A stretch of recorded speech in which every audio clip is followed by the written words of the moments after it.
Hello all you people out there in TV land, my name is CB Studios, also known as Kurt, and it's the 4th of May. May the 4th be with you. I'm a massive Star Wars fan. If you followed me on social media for any length of time, you're probably going to know that. And I thought, in the spirit of this day, why not show you something cool out of my collection? My life-size biker scout from Star Wars Episode 6, Return of the Jedi. Now, I've had this guy in my possession for a couple of years, about 5 years now, but this armor is much older than that. This is a set of ABS vac-formed armor. It is has been owned by 2 members of the 501st in the past.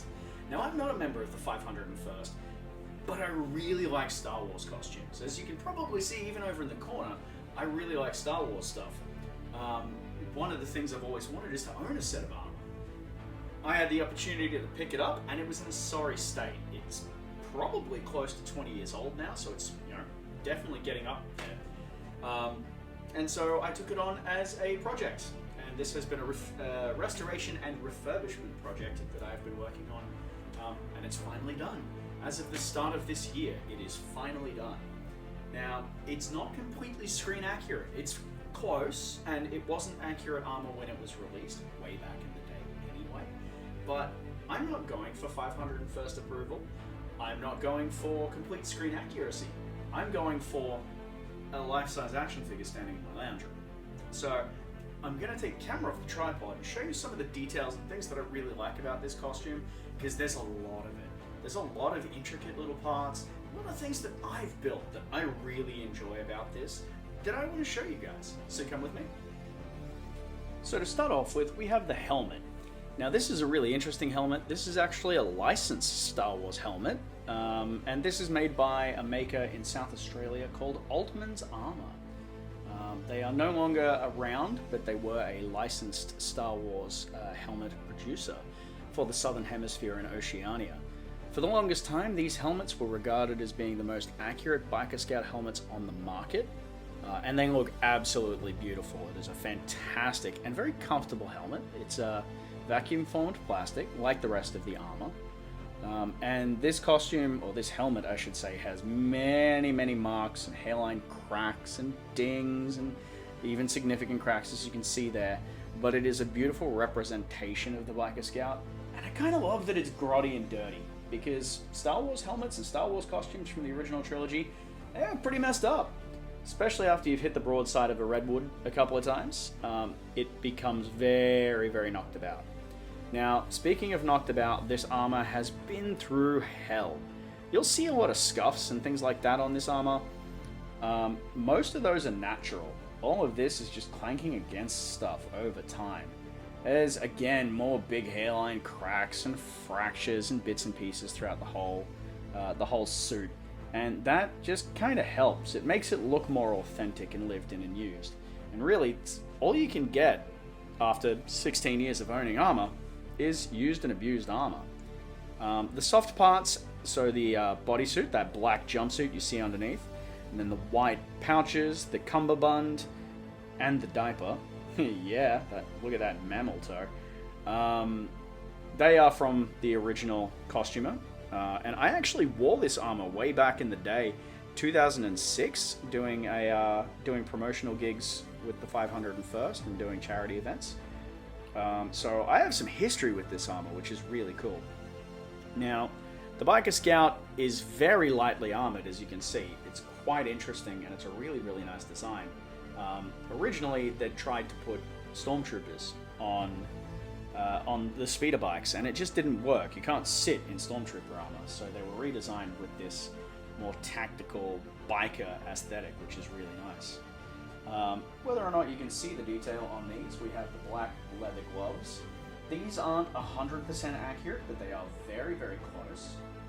These are ones that I found on eBay, as my original gloves that I own are quite large. They're an extra large or an extra large, and I'm a fairly short dude. So having gigantic gloves wasn't fantastic for me. I found these ones that are much closer, and they are much more comfortable for me to wear. You can see the forearm plates as well that sit over the gloves. I really like the design of those. And way in the back, you can see the thermal detonator that connects to the back of the belt. Now, the belt itself is one of those pieces that's quite different from what the screen-used one is and what this original one was. The belt was very, very damaged, so mine is a white leather belt that I constructed, and I riveted the original armor pieces onto it. It's not 100% accurate, it doesn't look accurate, but it does sit more comfortably and it looks nicer, at least in my opinion. Moving down, you've got your thigh boxes. One is behind the left mannequin hand. And we go down to the knee pads. Now the knee pads I really enjoy on this costume as well. They're a pair of foam garden knee pads that have then been, they've had the armor piece attached to the outside to make it really nice and comfortable. In the Mandalorian Season 1, the Remnant Biker Scout Troopers actually wear their knee pads upside down. This is the right way up, according to Return of the Jedi. Moving further down, we have the boots, which are a little dusty, but they're fine. A lot of people custom make their own boots for these, and I was no exception. I made these boots from scratch using very cheap Kmart boots and vinyl from Spotlight. And they are very, very nice, if I do say so myself. And an iconic part of the Biker Scout is the boot holster. I'm just going to jump in really quick. This boot holster contains a short pistol. One of the really cool things about the Mandalorian having Biker Scouts in them was Hasbro and NERF decided to do Biker Scout pistols.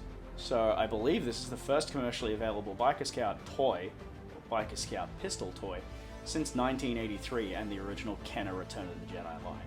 I have a resin recast of that blaster, but my friend Al from over in the States, I'm going to link his channel in the bottom, who collects a lot of very, very cool stuff, actually picked this one up for me and sent it over. He's an absolute champ for that. We both love Star Wars quite a lot. He's got an excellent unboxing and review on this thing. One of my favorite parts about it, very difficult to do with one hand, and then I just shot it off across the room. Sorry for the editing jump there, I accidentally fired this thing off across the room. Once it's loaded with the little pullback tab, this pistol actually shoots really well.